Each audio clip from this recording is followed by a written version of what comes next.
बिस्मिल्लाहिर्रहमानिर्रहीम। अस्सलाम वालेकुम। मैं हूं अली असगर और आप देख रहे हैं मेरा यूट्यूब चैनल। ईद के बाद असल गेम शुरू होने वाली है।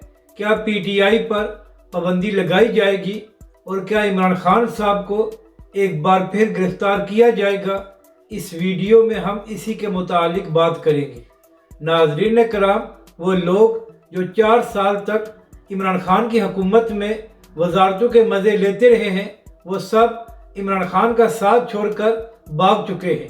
इसके साथ साथ इस्टेब्लिशमेंट का भी ये साफ पॉइंट ऑफ व्यू सामने आ गया है कि जो लोग 9 मई में मुलव्वस हैं या जिन लोगों ने ये प्लानिंग की है, उनके खिलाफ सख्त कार्रवाई की जाएगी।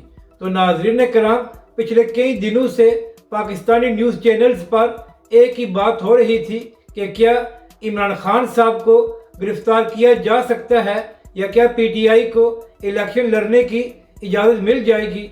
तो इसी हवाले से बात करते हुए इरशाद भट्टी साहब ने जियो न्यूज़ के प्रोग्राम में कहा कि ऐसी खबरें सामने आ रही हैं जिसके मुताबिक ईद के बाद इमरान खान साहब को गिरफ्तार किया जा सकता है। इसके साथ साथ बड़े बड़े तजियाकार ये बात कर रहे हैं कि जिस कदर हालात संगीन हो गए हैं, इमरान खान साहब को इसका अंदाज़ा नहीं हो रहा। और नाज़रीन कराम, सीनियर सहाफ़ी मज़हर अब्बास साहब जो हमेशा ही गैर जनबदार तजिया करते हैं, उन्होंने भी मोहम्मद माली के प्रोग्राम में बात करते हुए कहा कि जिस तरह पीटीआई के लोगों पर दबाव डाला जा रहा है और जिस तरह पाकिस्तानी मीडिया पर इमरान खान साहब पर पाबंदी लगा दी गई है, तो इससे यही अंदाज़ा होता है कि इमरान खान साहब को आइंदा इंतखाबात में हिस्सा लेने की इजाज़त नहीं मिलेगी।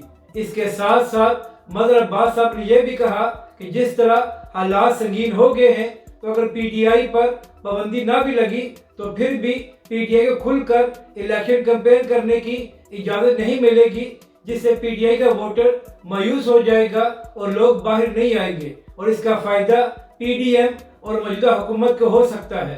तो नाज़रीन कराम, आप मकाफात अमल देखें कि इमरान खान साहब तहरीक लब्बैक पाकिस्तान और अल्लामा साद हुसैन रिजवी पर पाबंदी लगाने की बातें किया करते थे और आज ठीक 3 साल बाद वही हालात इमरान खान साहब के लिए पैदा हो गए हैं। तो इमरान खान साहब, काश जब आपके पास हुकूमत थी तो आप तहरीक लब्बैक पाकिस्तान के साथ ये सब कुछ ना करते।